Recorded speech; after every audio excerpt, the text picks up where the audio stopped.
What's up, everybody, and welcome to the Huddle. We come at you every Tuesday to discuss maintaining forward progress in your flooring career.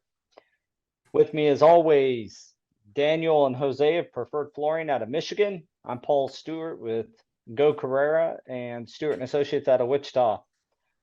We are rounding out our four-part series on relationships as it applies to the business of flooring.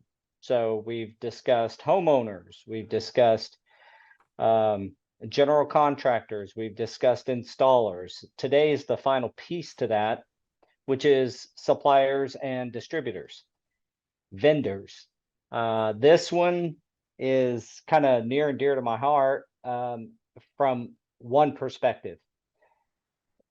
If you can be pleasant and build relationships with your vendors, you can give yourself a strategic advantage because they are just used to being treated like shit by many a people.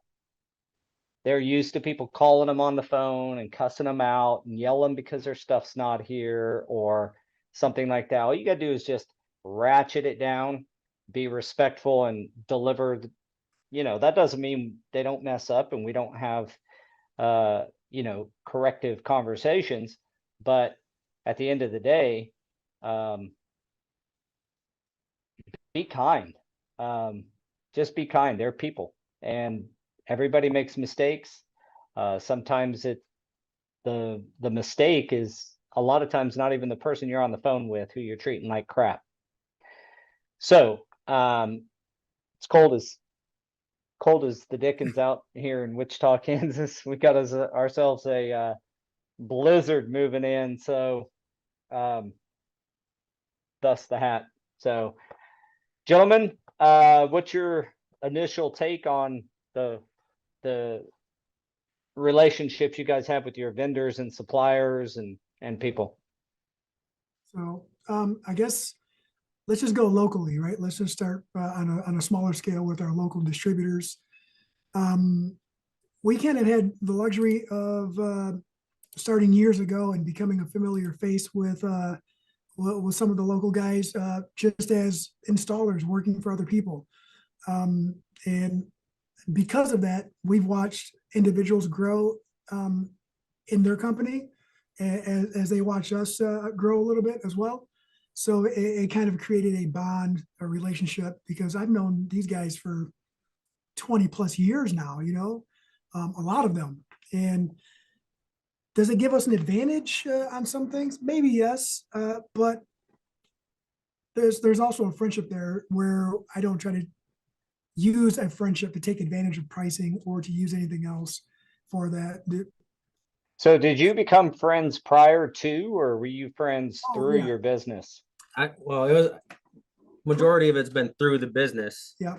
But I mean, like when you see someone consistently over the course of 20 years, you end up talking to them for a while. Yeah. Especially when we would go to local distributors and just hang out in there for an hour or so just to talk to everyone, see how everyone's doing, and take them some. Well, this one is my son's baseball team, but we take them some cups and stuff, and they said, "Oh, we're not supposed to show favoritism or anything." But it's like, it's a cup, man. Take it home. Well, the relationships with the vendors, if you do it right. Now, I just want to point out, you guys are installers at your core. I mean, it's where you came in. You probably started the relationship there. And I got to be honest, it seems like installers are better at that. They like you said, Daniel, they'll hang out at the distributor, drink some coffee, have a donut before they get out to their job site, that kind of thing. Companies, when we talk to our vendors, a lot of times they'll just tell us thank you for being pleasant. Payment and things like that are obviously important to pay the vendor on time. That obviously helps with vendor relations. But the day-to-day person you deal with at your vendor, at any of the vendors, those people don't take the payments or whatever. It's the credit department. your job or my job has always been to form relationships, and I do expect, I mean, I'm a little different than you on that particular subject there, Jose, is I actually do leverage those relationships. I mean, we're friends for a reason. We became friends through business normally, but we're friends for a reason. It's usually because we've done things right by them and they've done things right by us in business. And so then you kind of birds of a feather kind of thing, you enjoy working with people like that. So, I'll leverage those relationships to try to get better pricing if I can. Obviously you don't go to the well every single week, but you certainly want to, I certainly feel it's a good practice to leverage those relationships. So I want to, Other companies can do it too. Like, you could be nice too, but a lot of times they don't talk to their employees about treating their vendors well. So some shop may allow their project managers or something to call and get rude with the customers or with the vendor. And that happens in my company too, but I always pull the employee aside and talk to them about it and say, these guys are important to us. That's who we do our largest purchasing with. And it's important that we maintain good vendor relationship. so I wanted to add to what you just said. So how about when you said leverage, just a better way to put it. I don't intentionally leverage it, right? We might make little smart comments here and there, but see, Daniel and I work as a team. So when I go in and I inquire, or I talk on the phone and I inquire, I always follow it up with, let me talk to Daniel about that. And they go like, oh no.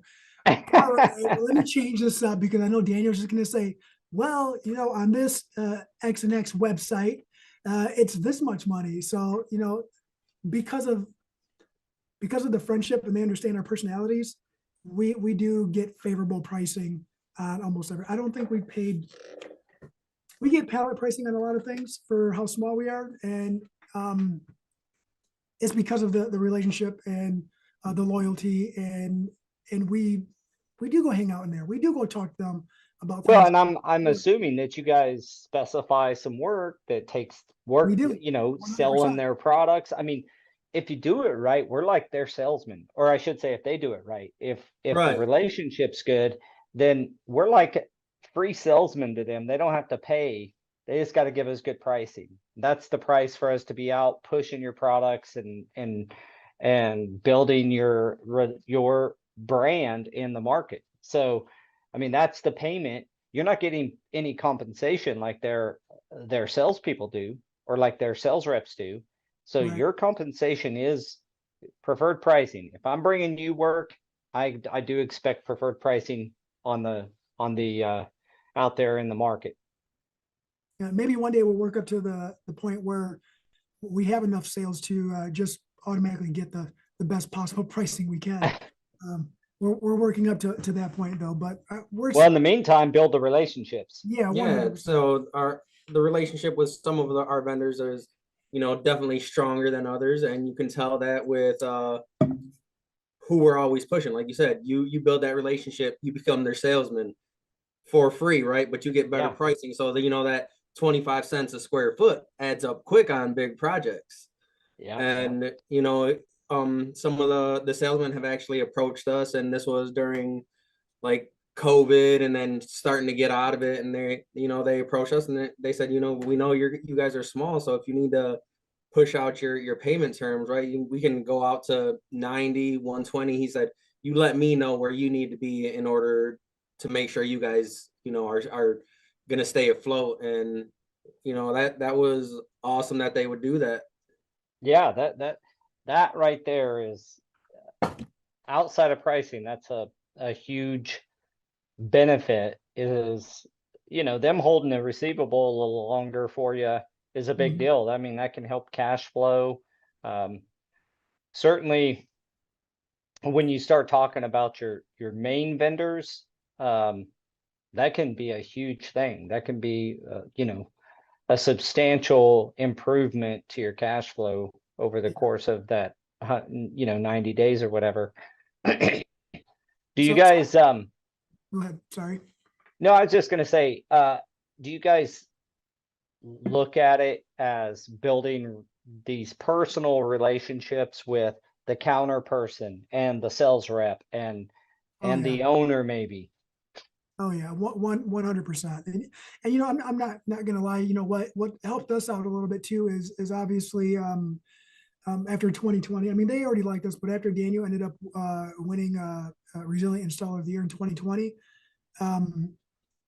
they just had a lot of inside jokes in there, like, "Oh, we're superstar this," and it was pretty funny, right? I mean, so we just we have very thick skin, and we made fun of ourselves with it, made fun of the situation, but it went further than we thought it would go. But they just it opened up more doors with more of the people internally there.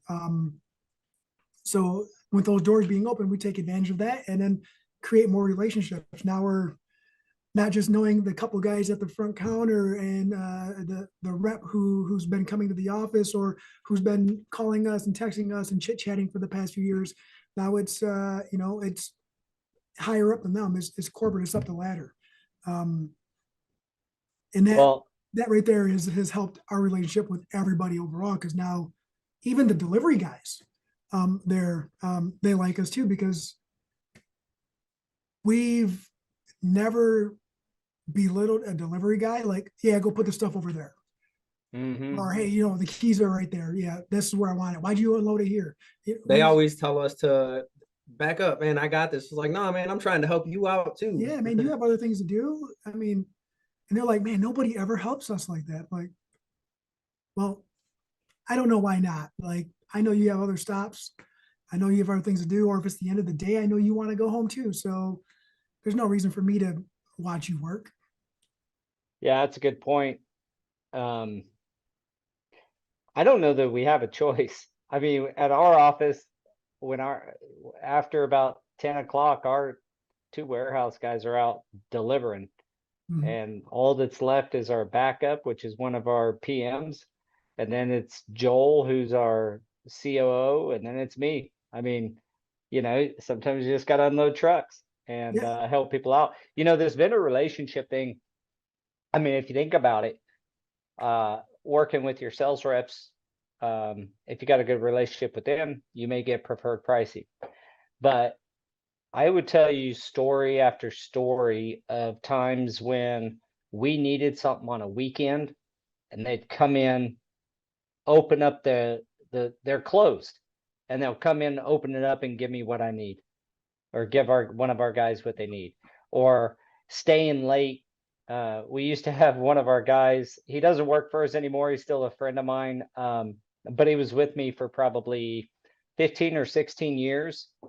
And his name was Ray, and they called him Late in the Day Ray. Almost every vendor, Late in the Day Ray. And he got that reputation of, like, calling them and they'd help him out, and whether it's a weekend or a little bit late on a Friday night even. I mean, it's building those relationships with the counter people as well, that they're willing to stay a little bit longer to help someone else out, and they wouldn't do that for just anybody. If they don't like you or you're a jerk, they'll be like, well, we closed it for, I'm so sorry.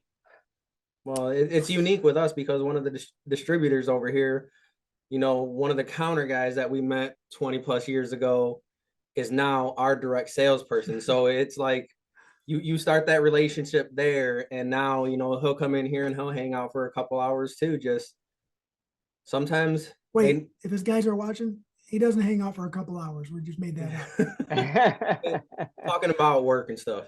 Yes, all work. But yeah, you start treat everyone the same because you never know where they're gonna end up, right? Well, and it's the right thing to do. It's just like we don't have, you don't have a hierarchy of human beings just based off of what they do. That's kind of short-sighted and superficial if it's like, oh, this person can help me, or may help me, so I'll be nice to them. I'm just saying be nice, because it's the right thing to do. Just be Yeah. pleasant to the other person on the end of the phone that you're Like when we asking talk something about of. these salesmen that, you know, they go the extra mile. There's been instances where, you know, we order something and they're like, hey, this just came in, where you guys at? And it's like, are you, they ask first, they ask if we're here at the office, and we're like, no, we're actually on a job site, you know, in Lansing, which is like 45 minutes away, or Muskegon, which is another half hour, 45 minutes away. And they're just like, you know what, I gotta go over here, I'll just bring it out to you right now. Nice. Yeah, Yeah.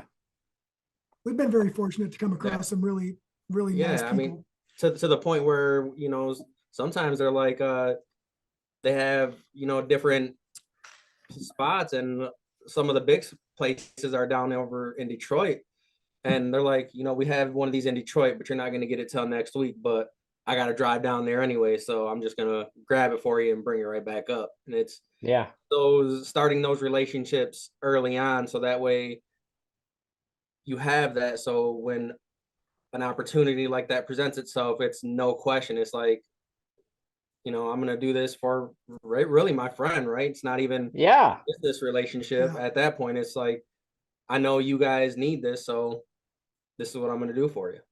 Yeah. Yeah. And I'm no way like proposing that you're fake or phony or whatever to anybody out there. I'm just saying, even if you don't like somebody, you could be, somewhat pleasant. I have vendors that there's a few. I won't ever name names, or at least We're not right trying not now. to too. But I have a few that I tell you what, man, they have an adversary. They got somebody in me that will switch their stuff out every time. I'm still nice to them though. I'm still pleasant. I just don't appreciate the way they do business, so I do things a little bit different, and um, I'll switch their products out, and we have the power to do it. So that doesn't mean that I have to be sour or mean to them. It just means that is the reality. Is you have your good vendors and you got your bad ones. The best thing you could do is pick the ones that match your company's way of doing business, and try to align with them and help them make more money by selling their stuff, and And then they're going to help you back. you bring up a good point on that. And we've run into, I know that we're still fairly new, like we still got our pacifier and we're still wearing our diapers in the sales industry, right? But we have found consistency through certain manufacturers where it's not consistent on others through the sales rep. And because of consistency, that is the product that we choose to push. And it's all falling back because commercial, a lot of what we do is spec, and they might not give you the option for an alternate. However, if I got to pull teeth to get some pricing from you, and or from whoever, and they're putting my back against the wall on a deadline, and I just spent X amount of hours or days to get this large proposal together, and now because you haven't responded to a phone call, text message, or email, I'm going to miss my opportunity to submit my proposal or my bid. Chances are, when somebody asks me what manufacturer they would recommend, that's not going to be it. So I mean, it's kind of the door swings both ways type deal, right? Like, you're a representative of not only yourself but your product, as a rep. And I know that everybody gets busy, and I do understand that, but like, have a contingency or some kind of email saying, hey, I'm out of town, or hey, I'm doing this, or I feel like the ones that do have those emails are still the ones that answer when they are out of town. Yeah, they're that's a prepared. good point. It is the ones who are responsible So, enough to let you know they're not going to be there that actually show up anyway. Right. And sometimes I'll email a rep and then they'll text me, hey, got your email? I'll get to it when I can. yeah, yeah. And because of that scenario and that issue right there, Daniel took our sample shelf, and cleaned house. Said, nope, not this, not this, not this. And that's what you were kind of talking about earlier. We can kind of visually show people exactly what we want them to see. And when you come in here, you can tell by our shelf who answers and who doesn't. Yeah. Yeah, so any vendors out there or sales reps, I mean, one of the biggest complaints is not answering the phone or getting back to people in a timely manner. Our best that I almost feel like that's the catalyst to a good relationship is when you first start dealing with the rep. I have a particular rep that I'm very fond of, and she just answers the phone. I don't care if she's on vacation, she's picking her kids up from school. Like I've talked to her in so many different scenarios because she just answers her phone when I call her. And when I need pricing quickly, I text her, hey, need a quick price on this, follow it up with a formal quote, but I need it now. And I get it. And I also sell well in excess of $1 million a year of her product. That's a good relationship, man. That's you're performing for her and she's performing for you. That's a great dynamic. Yeah, it's what I'm saying. Like, seems like if you're just pleasant and on top of that, the rep is doing a good job, and you're gonna find the ones just like, you know, you just kind of alluded to. You're gonna find the ones that serve you the best, and that kind of fires off a good relationship. Mhm. So I don't think I've ever been upset or mean with a rep because I do understand there's a lot of moving parts. But I also, Well, you just got to look at how many other flooring companies are around here and are not only, bidding a bunch of other projects, but are bidding the same project as yeah, you. So it's like they're sometimes they probably got, a few hundred emails probably in a few hours. I can only imagine how much stuff that they have to deal with. yeah, yeah, no reason to be yeah, mean. All I they, do they is signed up. all I do is I ask for the pricing, and then like a day later, hey, just trying to be at the top of the inbox so that way you see it first thing in the morning. Yeah, That leads me to a question here, Paul, and this is for you, right? Like, in correspondence with a rep when you're inquiring on pricing for a product, and this is learning for me, right? Like, I'm going to absorb this, I'm going to learn. Um, what is what is your approach? Whether if it's a new rep or whether it's just your relationship is only via email and maybe a phone call every now and then. What is your approach when inquiring or asking about pricing? We don't have B2B or national price lists, so a lot of what we do is very personalized. And we do we have, we keep it personal the entire time. If I have a price list, we have plenty of price lists. I never go off price lists when I bid. yeah, no, we don't either.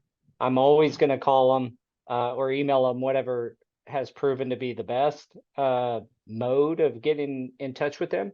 But if I'm emailing, project name, who the architect is, quantity, Yeah, and product.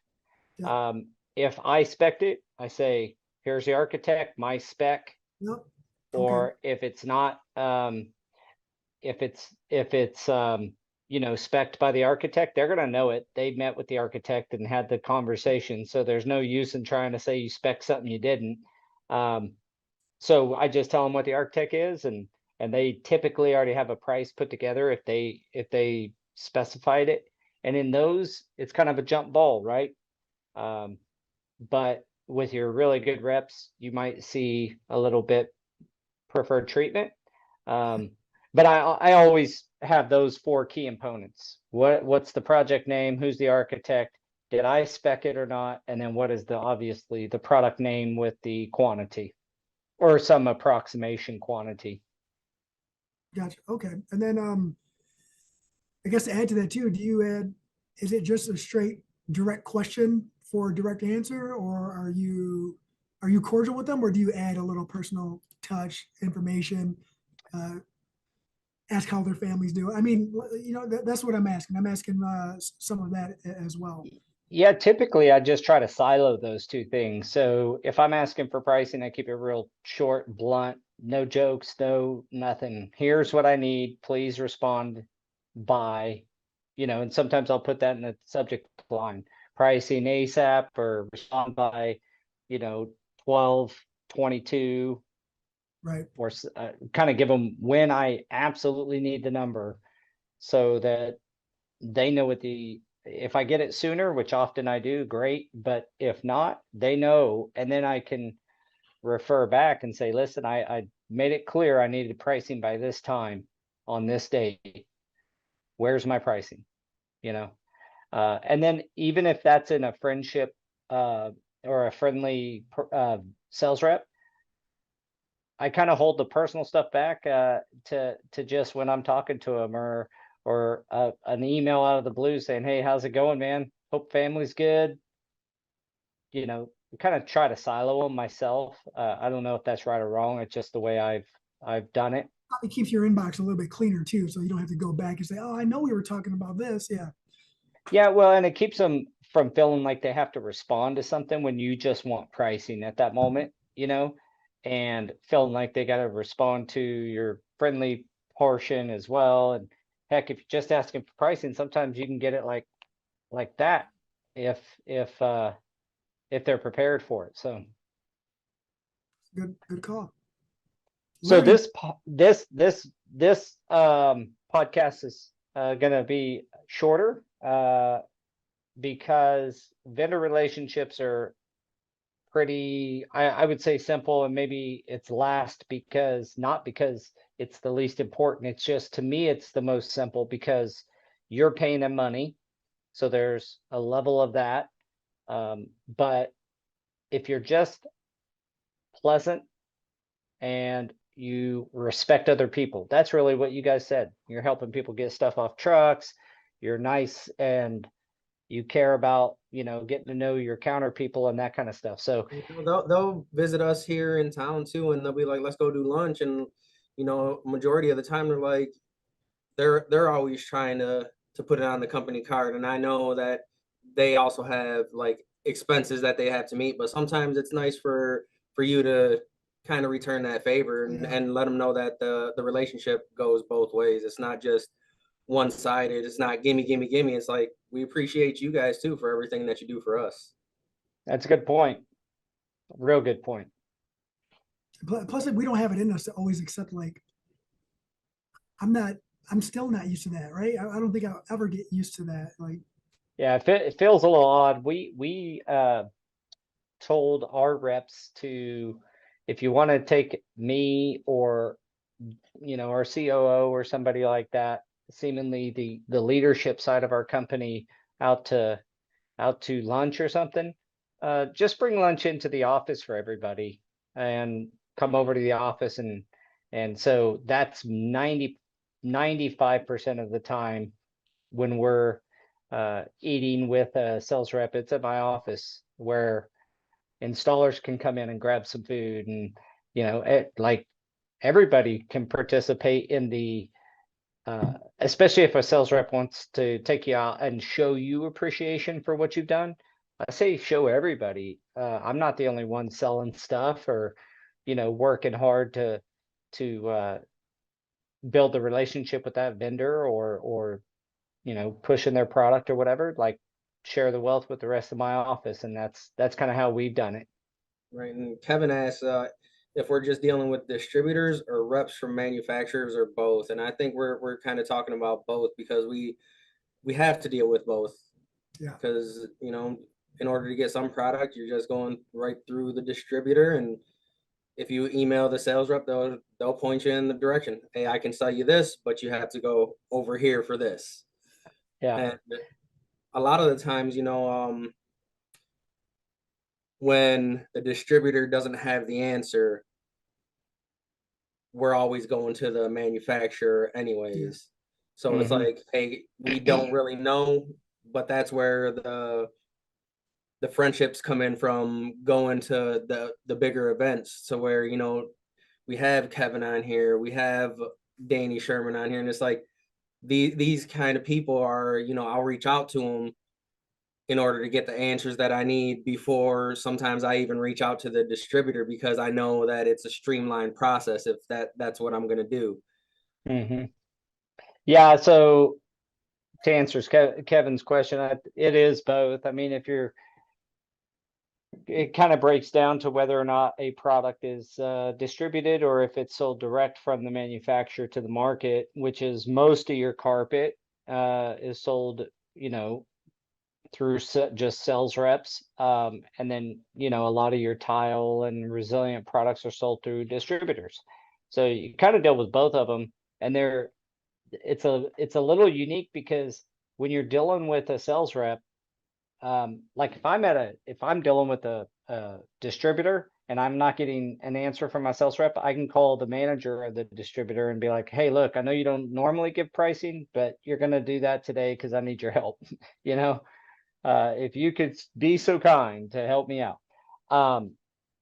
But when you're dealing with carpet mills, you got to go to the RVP, you know, to their boss if they're not answering to get the pricing. So it's a little more, I'd call it a little more delicate when you're dealing with the sales rep, that your only recourse is really to go above them, as opposed to at a distributorship, you can call the distributor, and a lot of times they can get pricing from the local manager or whatever. Yes, So, sir. all right, guys. Well, as I said, this one's gonna be a little shorter. Do you guys got any nuggets of wisdom in closing here?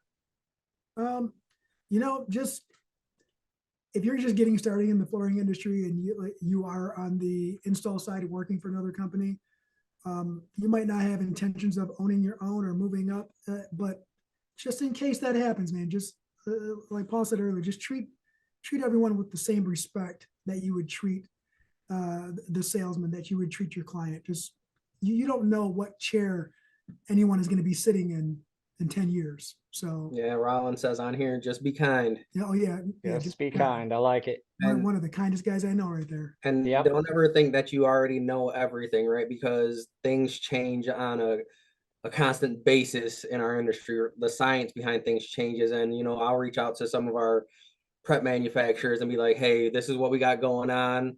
What would you do? And then they typically come back with, well, what were you thinking? Then I tell them and they're like, well, what do you even, like, you already know the system.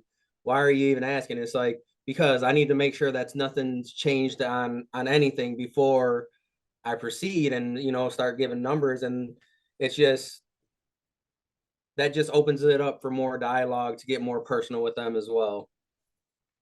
Eduardo said we just got to read the labels. Yeah. Speaking of what Daniel just said, just to add to that too, is whether it's a distributor rep or a manufacturer rep, don't forget about the tech reps.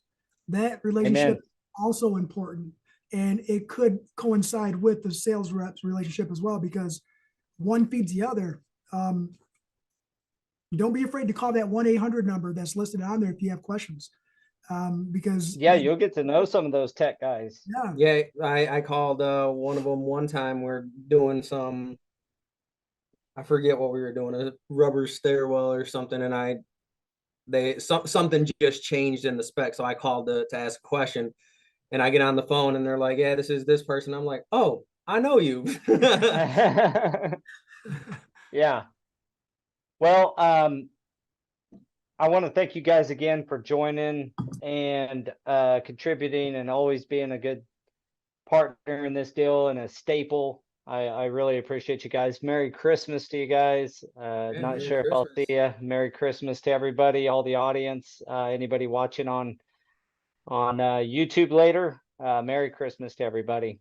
I wanted to announce that the Forward Progress Scholarship, the SIM, last week, we ended with 16 applicants, and I was told that's really good. So I want to thank everybody. That's awesome. I didn't know what to expect. Next week's huddle, or the following week. Hold on, I'm being told my supervisor's telling me something new here. Hold on. Huh? It'll be January 10th. Is that our next huddle? Is January 10th then? No, are we not gonna do it? Are we yeah, but we're announcing January 10th. Okay. Okay, correction. January 10th, we're gonna do a live drawing of the applicants. So we're basically gonna crumble them up into little paper balls and make that's it how we like a do it. lottery. And we're just gonna pick the winner live. And a lot of times these things have criteria. We're not posting any criteria. It's just whoever gets picked out of the till. So Bingo card style. yeah. Yeah, B 40. Eduardo's a sim too, and he said it's definitely worth it. Yeah, So so whoever wins this is gonna get some great knowledge.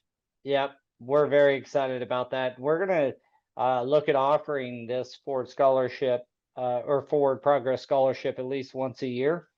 We may do it more often if we get really good. You know, if we got 16 this time, the next time I want to see 20 or 25. So if we see those numbers going up, we're going to continue to sponsor that, and you know, try to do our best in giving back and increasing the knowledge. And again, I want to thank everybody who applied, and I wish you the best. Merry Christmas, and we will talk to you guys next week. And we'll be pulling on the 10th to see who our winner is. Awesome. All right, guys. Well, again, Merry Christmas and have a Happy New Year as well. And we will chat with you guys next Tuesday. Until All right, next time. see Thanks. ya. All Merry right. Christmas. Bye, guys.